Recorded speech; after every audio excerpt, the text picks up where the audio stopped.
மாணிக்கம்பாளையத்தில் குடும்ப தகராறில் பெற்ற மகன் மீது தந்தையே பெட்ரோல் ஊற்றி தீ வைத்த விவகாரம் குறித்து 70% தீக்காயங்களுடன் ஈரோடு அரசு மருத்துவமனையில் சிகிச்சை பெற்று வந்த 4 வயது சிறுவன் சிகிச்சை பலனின்றி உயிரிழந்துள்ளார். ஏற்கனவே சிறுவனுக்கு தீ வைத்த தந்தை கைது செய்யப்பட்டு சிறையில் அடைக்கப்பட்டுள்ளார் என்பது குறிப்பிடத்தக்கது.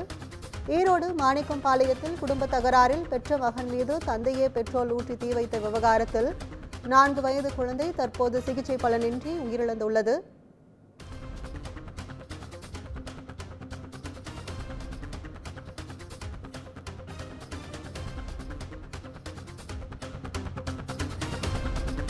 ஈரோடு மாணிக்கம்பாளையத்தில் குடும்ப தகராறில் பெற்ற மகன் மீது தந்தையே பெட்ரோல் ஊற்றி தீ வைத்த விவகாரத்தில் 4 வயது குழந்தை சிகிச்சை பலனின்றி உயிரிழந்துள்ளது. கூடுதல் விவரங்களை செய்தியாளர் மணிகண்டன் வழங்க கேட்கலாம்.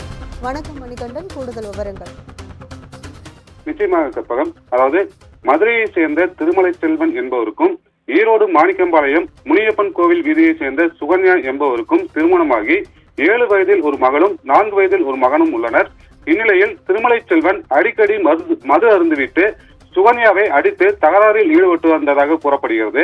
இதனால் மனமுடைந்த சுகன்யா தனது 2 குழந்தைகளையும் அழைத்துக் கொண்டு கடந்த 1 மாதத்திற்கு முன்பு ஈரோடு மாணிக்கம்பாளையத்தில் உள்ள தனது தாயார் வீட்டிற்கு வந்துள்ளார்.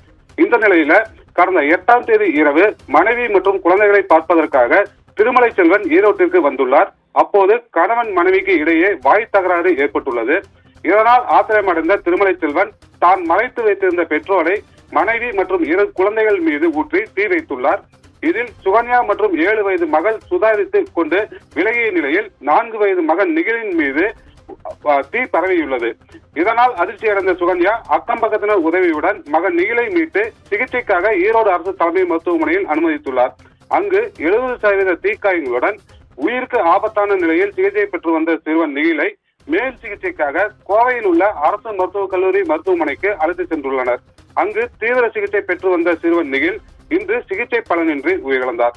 இந்த சம்பவம் தொடர்பாக தந்தை திருமலை செல்வன் ஏற்கனவே கைது செய்யப்பட்டு கோபிச்செட்டிப்பாளையத்தில் உள்ள மாவட்ட சிறையில் அடைக்கப்பட்டுள்ளார் என்பது குறிப்பிடத்தக்கது. கற்பகம். கூடுதல் விவரங்களுக்கு நன்றி மணிகண்டன்.